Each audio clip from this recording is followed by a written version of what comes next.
아침에 시작을 알리는 글로벌 주식 라이브 월스트리트 모닝 브리핑 3월 18일 월요일 방송 시작하겠습니다. 여러분, 정말 상쾌한 아침입니다. 왜냐면 날씨가 진짜 따뜻해졌어요. 물론 이제 아침에 딱 출근할 때는 약간 그 쌀쌀한 기온이 있기는 하지만 확실하게 이제 어제 그제 주말을 보내면서 봄 날씨구나라는 생각이 들었습니다. 그런데 이제 안타깝게도 이제 봄 하면은 함께 찾아오는 그 안 좋은 친구가 있죠. 바로 이제 황사라는 친구입니다. 어제 이제 몽골 쪽에서 그 황사 바람이 불어와서 굉장히 또 시야를 흐리게 하는 그러한 모습들이 나타났다고 하는데, 몽골이 사막이 굉장히 많죠. 제가 이제 아는 지인분 중에서 몽골 쪽에서 그 사막에 대한 뭔가 문제를 해결하기 위해서 이끼 관련한 사업을 하시는 분이 있어요. 그래서 이제 몽골의 그러한 사막화된 땅들을 이끼를 쫙 깔아서 그런 이제 먼지들이 더 발생하지 않도록 하는 그런 사업을 한다라고 얘기를 듣고 나서 저는 너무 반가운 거예요. 그거 좀 빨리 좀 하셔라. 몽골 정부가 빨리 이야기를 해서 사막을 다 이끼로 깔면은 이제 공기가 맑아지지 않을까, 조금이나 맑아지지 않을까 하는 그런 바람을 살짝 가져봤습니다. 여러분, 이럴 때 마스크 좀 잘 챙겨서 하시고요. 저처럼 이제 목 약하신 분들은 기관지, 저 약간 좀 칼칼하죠. 기관지에 또 염증 생길 수 있으니까 건강관리 잘 하시기 바랍니다. 자, 주말 사이 뉴욕 증시는 좀 쉬어갔습니다. 쉬어가는 동안에 저는 가장 좀 의미 깊게 봤던 두 가지가 있었는데, 바로 10년물 국채금리 계속 올라가죠. 그리고 뚝 떨어진 비트코인. 과연 이 가운데 빅테크들이 좀 쉬어간, 특히나 이제 엔비디아를 시작으로 좀 이렇게 쉬어가는 그 움직임들을 어떻게 해석해야 하는지 잠시 후 월가의 뉴스레터 YMG 박종훈 팀장과 함께 이야기 나눠보도록 하겠고요. 오늘 월요일 글로벌 인터뷰는 저희 멀리 뉴저지에 계시는 유튜버 유사남님과 함께 뉴욕 현지에 있는 또 뉴욕 증시의 분위기들을 좀 점검을 해보도록 하겠습니다. 자, 오늘 월가의 뉴스레터 YMG 박종훈 팀장 함께합니다. 어서 오세요. 네, 안녕하세요. 네, 반갑습니다. 네. 자, 주말 뭐하고 보내셨어요? 주말은 육아했습니다. 요즘에 이제 200일 됐어요. 200일? 200일. 그러면 이제 벌써. 아빠 이렇게 하고. 아빠는 아직 못하고 까지만 하고 있습니다. 그냥 이렇게 부르는 뭔가 호칭을 하지는 못하고. 그렇죠. 그래, 안 피곤하죠? 그럼 육아하면? 너무 좋죠. 왜 웃으세요? 아니, 근데 너무 좋다고 하는데 뭔가 영혼이 살짝. 이제 아침마다 사실 저 여행커님이 네. 제 안색을 체크하시느라고 바쁘신 것 같아요. 아니, 웃는 게 아닌 것 같아가지고. 박 너무 좋습니다. 팀장님의 이제 완전히 적응됐습니다. 진짜요? 돌아왔습니다, 이제. 그래요? 예. 알겠습니다. 축하드립니다. 전 안 그렇습니다. 돌아온 것 같아요. 이거 축하 받아야 돼요. 네, 축하드립니다. 예. 자, 오늘 그럼 오늘도 월가의 뉴스레터 한번 쭉 확인을 해볼까요? 제목부터. 네, 오늘 제목 한번 보도록 하겠습니다. 네. 오늘 3월 18일 월요일이고요. 주말 동안에 정말 많은 뉴스가 나왔는데 오늘 하루 안에 다 담기는 좀 힘들 것 같아서 일단 유산아님께 저는 이제 FOMC 관련해서는 유산아님께 제가 좀 전달을 해드려야 될 것 같아요.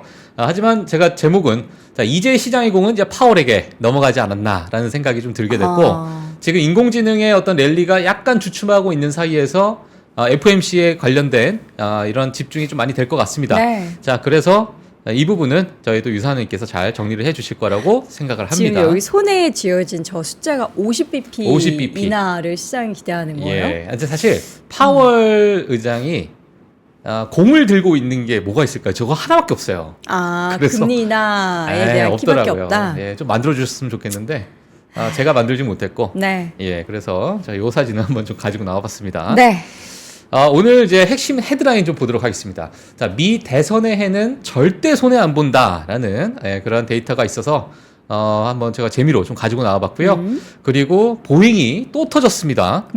지난 2주 동안에 8번의 안전사고가 터졌습니다. 정말 우리가 알지도 못한 사이에 정말 너무 많은 일들이 좀 터졌는데 오늘 또 어떤 일이 또 터졌는지 제가 이제 사진도 가지고 나왔어요. 그래서 뒤에 같이 한번 체크해 주시면 될 것 같고요. 그리고 애플 TV의 마케팅과 글로벌 배포 여러 가지 그러한 부분을 맡았던 수장이었죠. 그 수장이 지금 최근에 ESPN과 폭스 또 워너브라더스가 이제 합작을 해서 만드는 스포츠 스트리밍 플랫폼의 CEO로 선임이 됐다라는 이야기가 좀 나왔습니다. 그래서 네. 이 소식도 제가 전달해 드리도록 하겠습니다. 네. 그리고 이제 메타가 또 다시 또 두들겨 맞고 있는 모습이에요. 제가 최근에 불법 마약 판매 관여 혐의로 검찰 조사가 이제 진행이 되고 있다라는 소식이 좀 들리고 있고요. 자, 이 부분도 제가 전달해 드리도록 하겠습니다. 네. 그리고 마지막으로 팀쿡, 애플의 팀쿡에 관련된 이야기인데 소액주주를 무시했다가 6,500억을 날렸다라는 소식까지 같이 제가 전달해 드리도록 하겠습니다. 네, 일단 지수 마감 상황부터 한번 정리를 해볼까요? 네, 지난 이제 금요일 이제 지수가 마감이 됐는데요. 사실 뭐 소폭 다 하락을 했어요. 다우존스를 보게 되면 0.49% 하락했고요. 나스닥 0.96% 하락했고, S&P 500도 0.65%, 그리고 러셀 2000만 0.19%, 약 강보합의 모습을 좀 보여줬었는데, 최근에 사실 약간의 조정이 좀 주고 있고, 거래량도 그렇게 많이 붙진 않고 있는 것 같아요. 그래서 약간의 좀 조정이 좀 이어지고 있지 않나, 약간의 좀 눈치를 보고 있는 그러한 시장의 흐름이 좀 보여지고 있다라는 소식이고요. 섹터 흐름을 좀 보게 되면 그래 엔비디아는 여전히 강합니다. 정말 뭐 다른 종목의 큰 뭐 2%대, 마이크로소프트 2% 하락했고, 아마존도 2.4% 하락했고, 구글 1.5%, 메타 1.5% 이런 하락을 했고요. 그리고 반도체 섹터가 전반적으로 좀 하락을 했다. 물론 이제 어도비 실적에 따라서 약간의 좀 우려가 있는 그러한 상황이고, 왜냐하면 가이던스 때문에 전반적인 이제 반도체 섹터에 대해서 또는 반도체 기업에 대해서 또는 또 깊게 들어간다면 뭐 클라우드까지도 우리가 볼 수 있기 때문에 이러한 기업들 같이 좀 보셔야 될 것 같은데, 어제 지난 금요일이죠. 크게 이제 조정을 줬다라는 소식이 있었는데, 네. 엔비디아는 야, 이거 강합니다. 역시. 그래서 이러한 흐름을 좀 보여주고 있고, 나머지 기업들도 뭐 그렇게 크게 눈에 띄는 종목은 없었다. 이렇게 보시면 될 것 같습니다. 네. 금리와 유가 앞서서 말씀해 주는데, 튀어 오른 금리. 최근에 왼쪽 사진을 보시게 되면은 최근에 이제 껑충하고 좀 튀어 오른 느낌이에요. 그래서 최근 이제 박스권의 상단에 있는 그러한 10년물 국채 금리다라고 보시면 될 것 같고요. 그래서 지금 10년물 국채 금리가 4.3에서 왔다 갔다 하고 있다, 이렇게 보시면 될 것 같아요.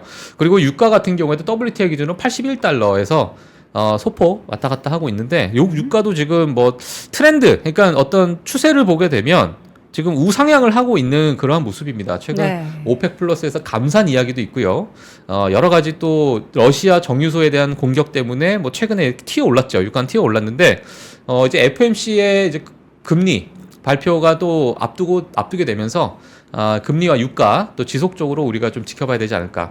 최근에 데이터를 봤을 때는 확실한 데이터가 안 나오고 있잖아요. 그러다 보니까 닉 티밀하우스 기자도 PCE에 대한 그러니까 과거에 CPI와 뭐 코어 CPI를 봐서 유추할 수 있는 PCE를 내놨는데, 그 부분도 약간 조금은 상승할 것이다라는 이야기가 좀 나오게 되면서 아마도 이번 주와 다음 주까지도, 다음 주에 이제 PCE 발표가 있기 때문에 뭐 지속적으로 좀 지켜보시면 좋을 것 같습니다. 네.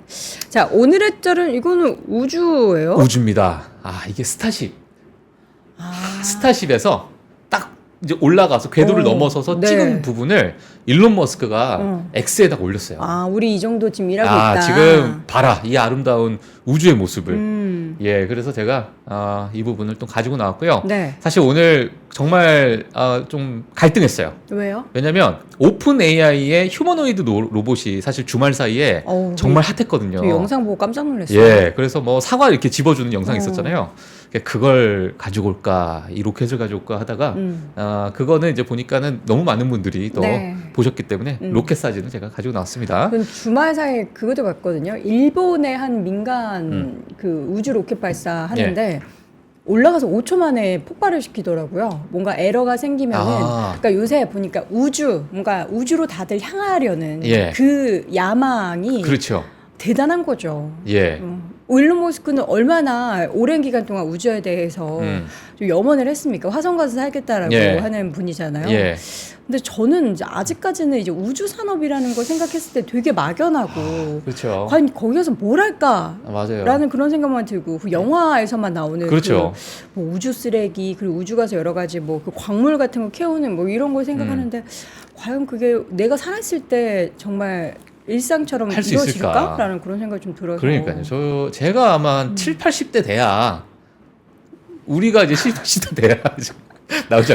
우리랑 상관없는 세계인 것 같기도 하고. 근데 또 모르는 거잖아요. 예. 우리가 AI 이렇게 예. 빨리 상용화될지 영화에 나오는 그러한 모습이 이렇게 현실에서 이루어질지 어떻게 알았겠어요.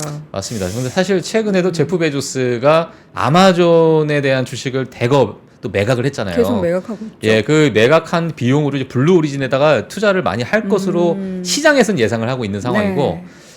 사실 최근에 2021년대에 어찌 보면 그때 우주 항공에 대한 붐이 확 이제 불붙었다가 네. 이제야 다시 또 우주 항공에 대한 불이 좀 붙지 않을까라는 시장에 또 관심도 있는 상황이다 보니까 뭐 이 부분에 대해서 관심 있으신 분들은 네.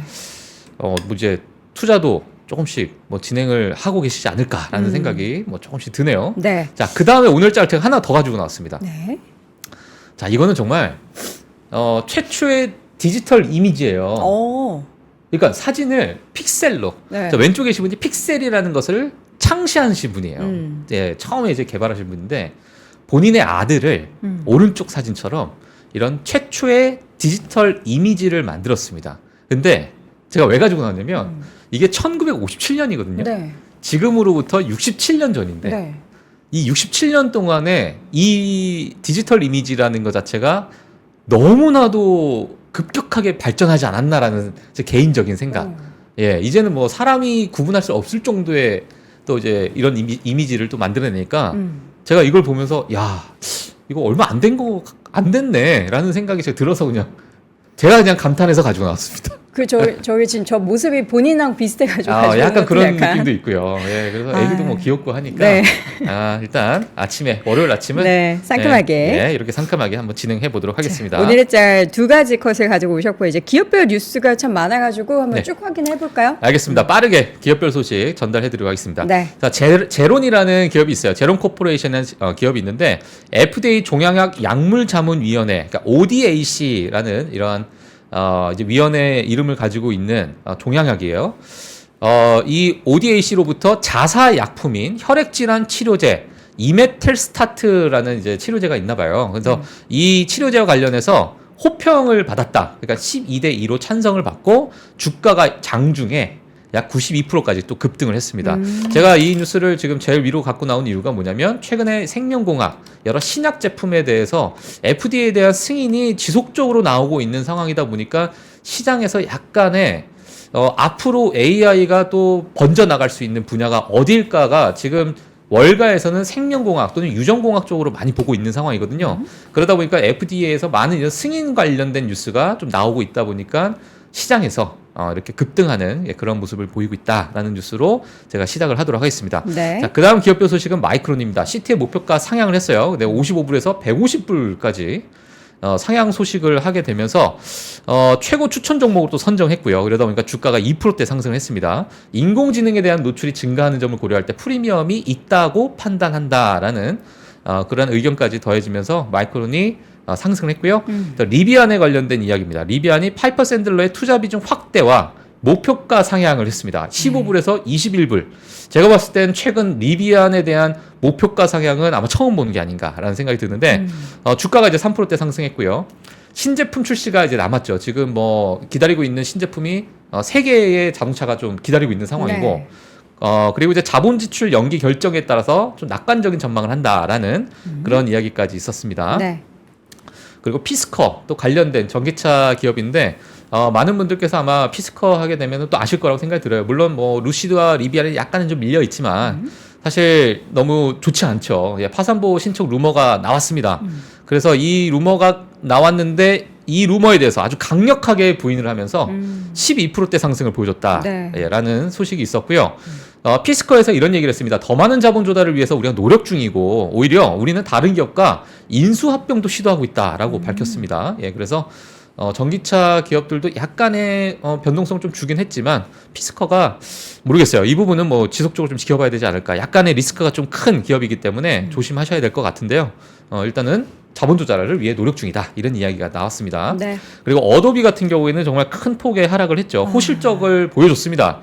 월가 예상치를 상회했어요. 하지만은 실망스러운 가이던스를 제시했죠. 올해는 그렇게 매출이 크게 증가하지 않을 것으로 좀 보고 있고 주가가 마이너스 13%대까지 이제 하락을 했습니다. 구독 사업 부분의 성장성을 알 수 있는 신규 디지털 미디어 연간 반복 매출이라고 있는데요. ARR이라는 게 있는데 이 ARR 자체도 예상치를 하회하면서 앞으로 이제 올해 약간 가이던스가 좋지 않을 것 같다라는 그런 이야기까지 되면서 어도비가 큰 폭 하락했다 이렇게 보시면 될 것 같습니다. 네. 그리고 뭐 최근에 또 울타뷰티의 CEO가 나와서 이 절도에 대한 이야기도 많이 나왔고 울타뷰티를 훔쳐서 아마존에다 팔아서 이걸 몇백억대 또 이제 범죄 수익을 얻는 그런 절도 범죄 그 단체까지 있습니다. 미국은 네. 뭐 마트도 절도하지만 이런 모든 리테일 매장을 다 맞아요. 그리고 이 절도 범죄 이 단체들이요. 엄청나게 큰 그 컨테이너 박스를 본인들이 구매를 해서 사서 이제 부지에다가 네. 본인들이 훔친 물건을 거기다 다 넣어놔요. 그리고 그걸 팔아요. 아마존에다가. 그러니까 아마존에서 100불에 판다. 이 친구들은 뭐 한 85불. 그러면 그걸 못 잡나 봐요. 그거를 못 잡았었는데 이번에 대거 이제 잡았다라는 이제 뉴스도 좀 나오고 있습니다. 네. 나오고 있는데 그러다 보니까 뭐 이 절도에 대한 이야기들이 정말 많이 나오고 있어요. 절도로 인해서 우리 지금 기업 가치가 뭐 연간 매출의 1조를 우리는 잃었다. 이런 타겟이나 월마트도 이런 얘기가 있는데 또 월가에서는 이런 얘기도 있어요. 본인들이 실적이 잘못되는 걸 절도에다가 넘기고 있다. 이런 이야기도 있고 정말 뭐 여러 가지 이제 다양한 의견이 좀 나오고 있는 상황이다 네. 보니까 이 울타뷰티에 대한 관심도도 지금 월가에서는 좀 많이 있는 상황인데요. 지난 4분기가 예상치 상회한 실적을 발표했는데 올해 미용 제품 매출 가이던스를 하향 조정했습니다. 이러다 보니까 주가가 또 마이너스 5%대 하락했다라는 소식이 있었습니다. 그래서 네. 이 부분도 체크해 주시면 될 것 같고요. 그리고 이제 스틸 다이나믹스라는 기업이 있는데 이 부분은 제가 조금 이제 반복이 됐네요. 네, 반복이 됐고 그리고 이제 암호화폐 관련 주식 넘어가도록 하겠습니다. 암호화폐 관련 주식인데요. 비트코인의 조정 이후 흔들렸던 관련주들 일제히 좀 반등을 했습니다. 코인베이스 3%대 반등했고요. 마이크로 스트레디즈 또 6%대 상승을 했다라는 소식이 있는데 또 주말에 다시 또 하락을 그쵸. 했죠. 예, 그래서 제가 이 기사를 쓰고 나서도 또 하락을 하니까 최근에 그만큼 변동성이 좀 크다라고 보시면 될 것 같고요. 그리고 스틸 다이나믹스 1분기 강한 실적 가이던스 제시 후에 4%대 상승했다.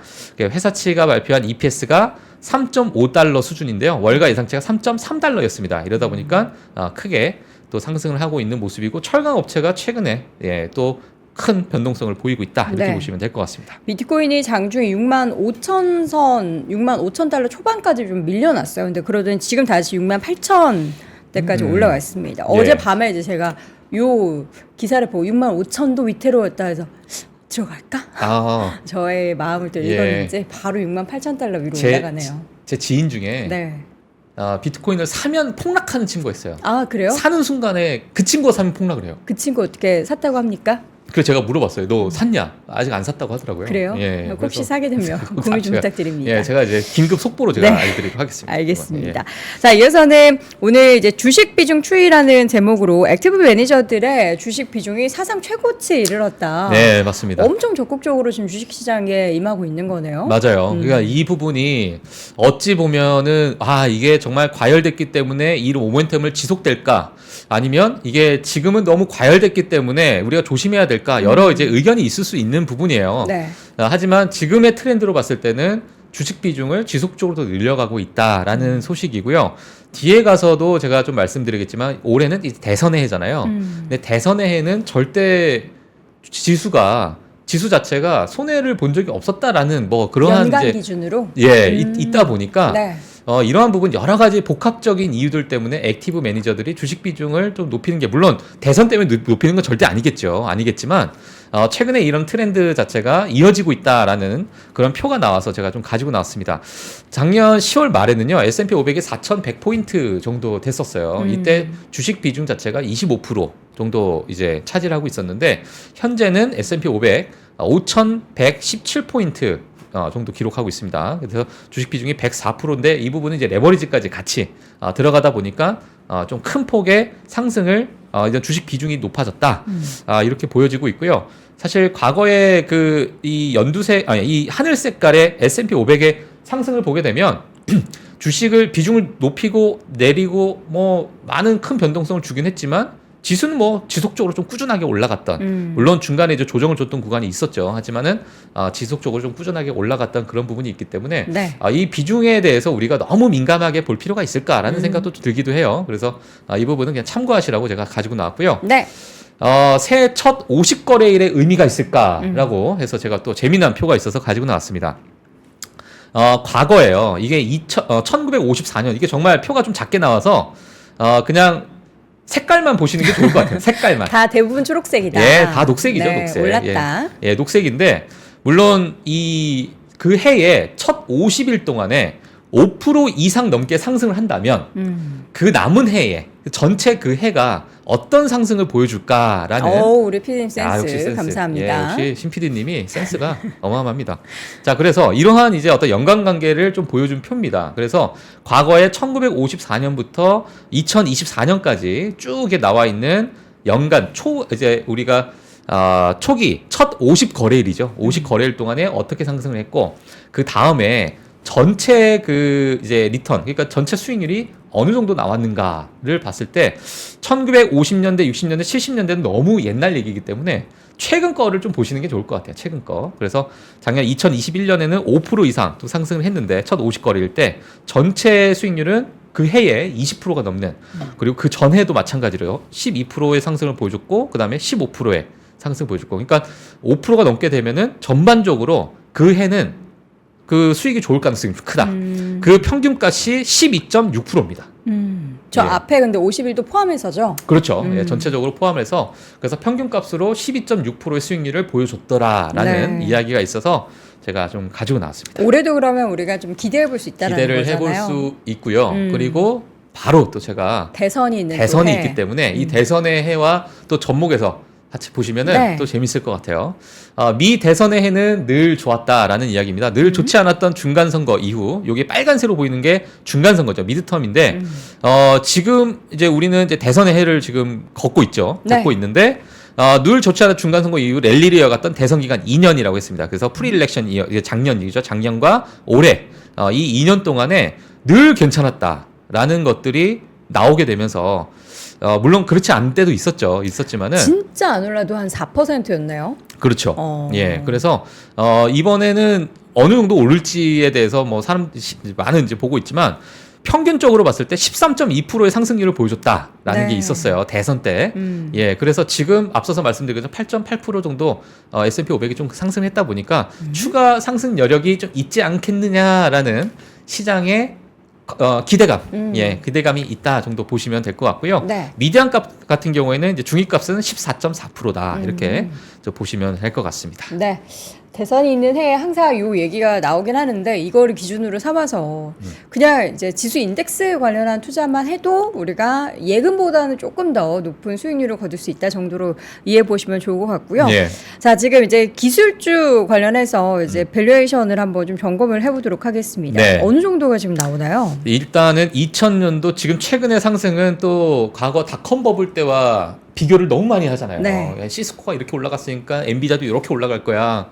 뭐 과거에 이 정도의 어떤 강세가 있었기 때문에 지금 뭐 비슷해. 뭐 이런 이야기가 있고 지금의 밸류에이션은 어떻게 넣어야 되는가 뭐 여러 가지 이야기들 좀 나오기 때문에 네.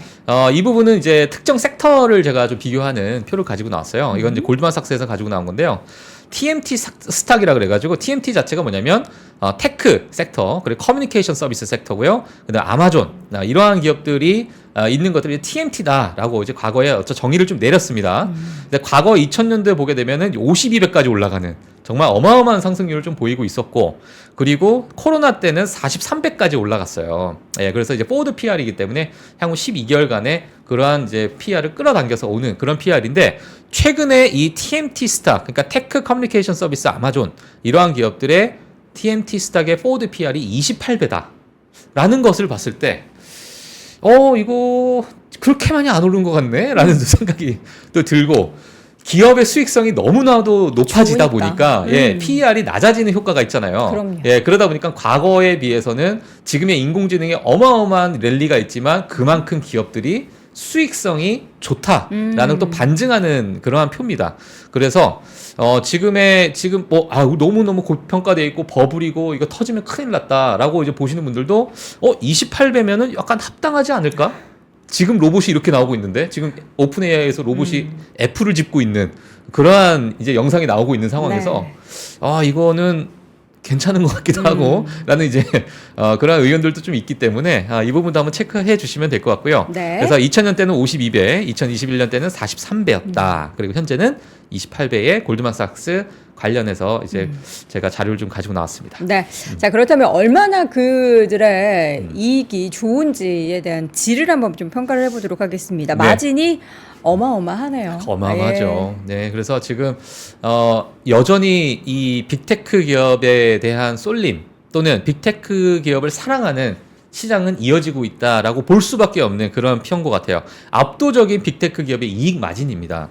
그래서 왼쪽을 보시게 되면 지금 이 연두 색깔로 표시되어 있는 부분이 지금 2024년에 있는 플러스 마이너스에서 나오고 있는 이익 마진인데요. 네. 지금 올해 빅테크 이익 마진이 23.4%입니다. 그 외에 S&P 500의 기업은 10.8%예요. 네, 그러다 보니까 이게 뭐 정말 미국 시장에 대해서 투자를 하시는 분들은 정말 실적 보고 투자를 해야 된다라는 이야기들을 정말 귀에 따갑게 많이 들으셨을 것 같은데 그쵸. 이러다 보니까 빅테크 또 소위 지금 얘기하고 있는 뭐 여러 인공지능에 관련돼 있는 그런 기업들을 투자할 수밖에 없는 그런 또 환경이 아닐까라는 생각이 들게 되고 만약에 섹터로 우리가 또 쪼개게 되면 압도적으로 테크주죠. 인포메이션. 예, 그래서 테크주가 26%를 또 차지하고 있고요. 그리고 커뮤니케이션 서비스가 17.9%, 거의 뭐 18% 가까운 그런 이익 마진을 좀 보이고 있기 때문에 이런 부분에 대해서 앞으로도 뭐 본인의 포트를 또 어떻게 또 조정하신 이런 부분을 좀 참고하셔가지고 또 보셔도 될 것 같은데요. 제가 이런 표를 보게 되면서 과거에 이런 이야기 제가 언뜻 제가 예전에 뉴스를 정리하면서 떠올랐던 이야기가 UBS의 어떤 투자 전략가가 이런 얘기를 했었어요. 지금의 빅테크 기업들의 쏠림과 상승은 인공지능 트렌드도 있지만 네. 나머지 중소형 기업들의 실적이 뒷받침되지 못함도 있다. 라는 얘기를 했습니다. 네. 예, 그러니까 상대적으로 중소형 기업들이 이제 고금리 상태에서 여러 자본 조달이나 여러 이제 이자에 관련된 이자에 관련돼서 또 실적에 접목이 되다 보니까 실질적인 어떤 기업의 이 실적에 있어서 훼손이 되는 부분이 없잖아 있잖아요. 네. 그래서 이런 부분이 현금 흐름이 좋은 빅테크로 몰려갈 수밖에 없는 어떤 매크로적인 환경도 있다. 이렇게 또 표현을 했기 때문에 이 부분도 올해 지속적으로 좀 연결되지 않을까라는 것이 시장의 의견이다. 이렇게 보시면 될 것 같습니다. 알겠습니다. 이 빅테크 기업들이 올라도 또 올라갈 수 있는 것을 정당화할 수 있는 건 결국에는 이제 보여지는 숫자인데 숫자가 또 명확하게 찍히고 있다는 점도 우리를 어떻게 보면은 추가적인 랠리에 대한 기대감을 더 만들게 하는 원인이 되는 것 같습니다. 자, 이어서 오늘의 이슈 첫 번째로는 보잉. 사고가 보잉입니다. 한두 개가 아니에요. 야, 정말 보잉 보면서 저는 이거는 내부자에서 악의를 가진 내부자 소행이 아니면 이렇게 될 수 있을까? 라는 음모론까지 저 혼자 생각이 들게 되는. 왜 이러는 걸까요? 정말 이게 왜 그럴까? 이게 어떻게 이제 한 기간 동안에 이렇게 계속 터져 나올까가 좀 의아한데요. 그렇게 조사를 하고 있는데도 불구하고 그래서 비행을 하랬더니 부품을 날리고 있는 그런 보잉이다. 라는 제가 제목을 적었고요. 지금 하늘에다가 지금 쓰레기 버리고 있는 여기저기 거예요? 예, 또 부품을 막 날리고 있습니다. 착륙 후에 랜딩 기어 옆에 패널이 떨어진 것을 확인했대요. 그러니까 착륙을 하고 나서 확인한 거예요. 랜딩 기어 옆에 패널이 붙어 있는 패널이 떨어져 나간 거예요. 아니 직원들이 그런 거 다 확인하고 그렇죠. 그러니까 시키잖아요. 착륙 전에는 아마 붙어 있었겠죠. 근데 착륙을 하고 나서 보니까 야 이거 떨어져 있어 이렇게 나온 거예요. 자, 그래서 이제 그 유나이티드 에어라인인데 승객이 139명이 타고 있었고 승무원 6명이 탑승했던 보잉 737 기종입니다. 네. 비행 중에 패널이 실종됐다라는 이야기가 있었고요. 고위 관계자가 이런 얘기를 했어요. 비행기는 안전하게 착륙했으며 비행 후 검사 중에 외부 패널 사라진 것을 발견했다라고 얘기했는데 더 철저한 조사를 통해서 사고 경위를 파악할 것이다. 그래서 아직까지는 왜 이게 떨어졌는지가 안 나와 있습니다. 네. 그래서 과거 의회 출석에서 증언한 FAA의 마이크 휘테커 국장, 예, 이 국장이 뭐라고 얘기했냐면 보잉의 품질 시스템 문제는 용납할 수 없으며 추가 조사가 절실하다, 너무 필요하다라고 이야기가 나오게 되면서 아마 이 부분에 대해서도 앞으로도 더 강도 높은 조사가 이루어지지 않을까라고 생각이 들고 사실 보잉이 너무 많이 빠지다 보니까 많은 투자자들 입장에서 야 이거 바이 더 딥을 해야 되나 이제 악재가 다 나왔다라고 볼 수 있는데요. 네. 보잉이 지난 2주 동안에 8번의 안전사고가 터졌습니다. 지금 왼쪽 사진은 이번에 패널이 떨어진 거가 사진을 찍은 거예요. 그래서 이렇게 떨어졌어요. 네. 예, 이게 뭐 정말 말도 안 되는 부분인 것 같은데, 자, 오른쪽에 어떤 일들이 있는지 뭐 간략하게 좀 보게 되면 샌프란시스코에서는 2번의 사고가 있었는데 이륙 직후에 바퀴 빠진 사건. 그리고 그 바퀴가 이제 주차장으로 넘어가가지고 여러 대 차량을 막 굴러다니다 보니까 다 차량이 손상이 됐고. 크기가 어마어마하니까. 예. 그리고 이제 샌프란시스코에 또 이제 이륙 중에 유압 누출 이제 되고 나서 또 비상 착륙을 했었고요.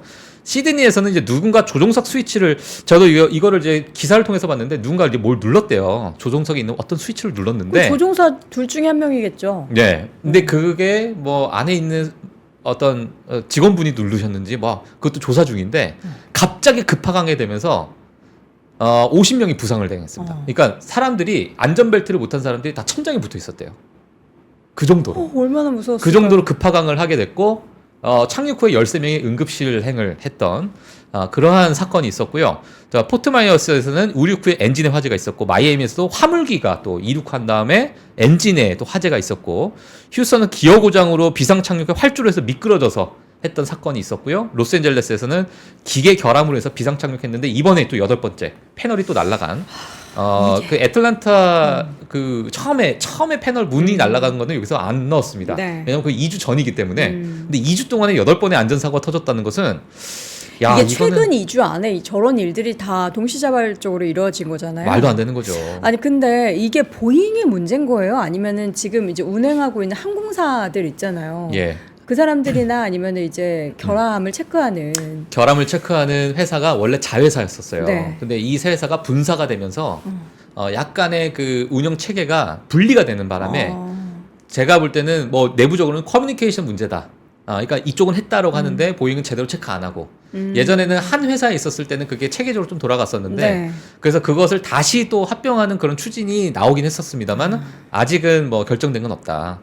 이런 이야기가 있는데요. 뭐 모르겠어요. 뭐 이 무서워서 부분은 이거 보잉기 타겠어요? 그래서 제가 이제 또 재미난 또 일론 머스크가 트위터에다가 네. 이런 얘기를 했는데 한번 보시면 뭐예요? 자, 보잉을 타기 전에 준비물입니다.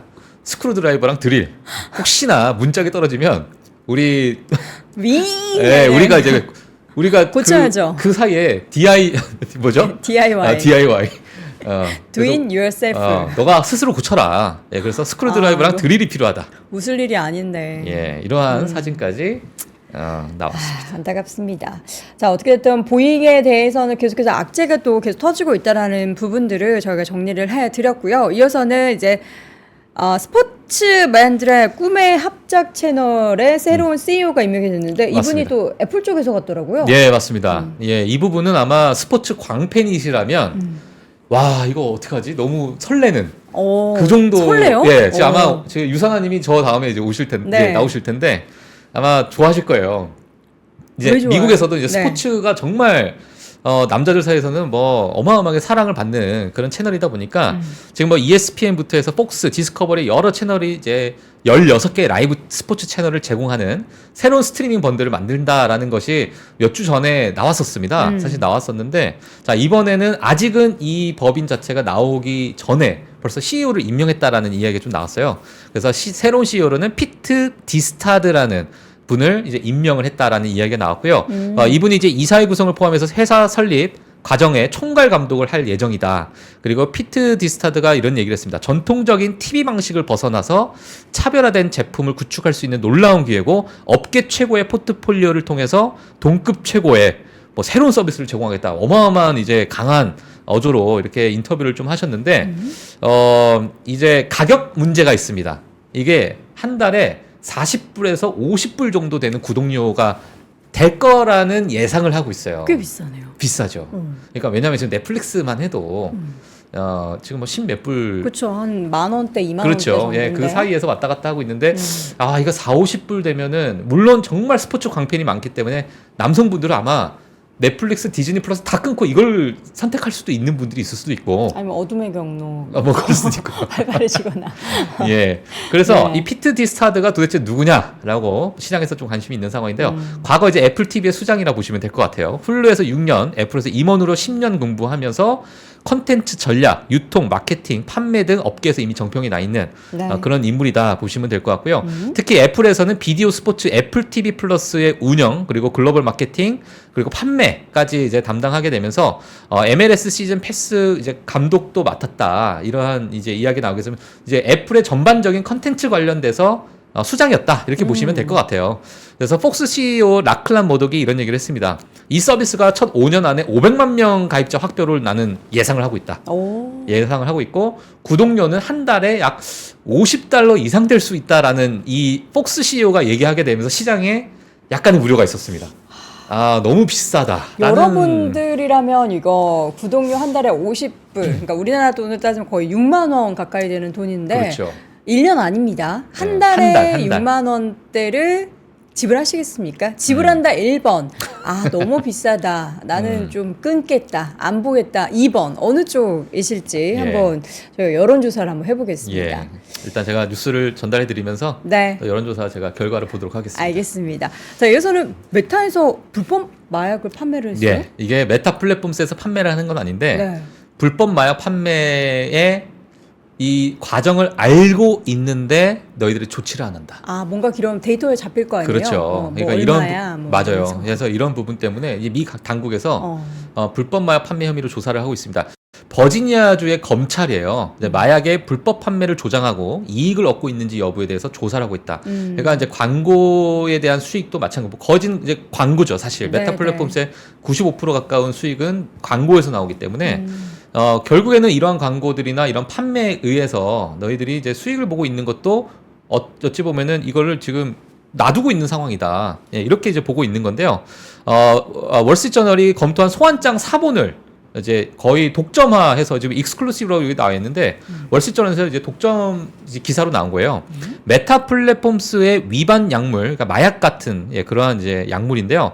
컨텐츠 및 불법 약물 판매에 대한 그러한 이제 소환장을 확보를 했습니다. 그래서 미 식품의약국도 수사를 돕고 있는 상황이 있고요. 네. 그러니까 메타 대변인 같은 경우에는 불법 약물 판매는 우리 정책에 위배되고 컨텐츠를 찾아 제거하고 있고 불법 약물 판매, 유통 근절하기 위해서 우리가 협력을 하고 있다라고 이제 얘기는 하고 있지만 이런 부분을 과거에 청소년들한테 유해한 컨텐츠를 너희들이 만들고 이런 거 방관하고 있다라는 거에 의회에서도 정말 두들겨 맞았던 그런 일들이었는데 그리고 마크 저커버그가 공개적으로 다 사과했잖아요.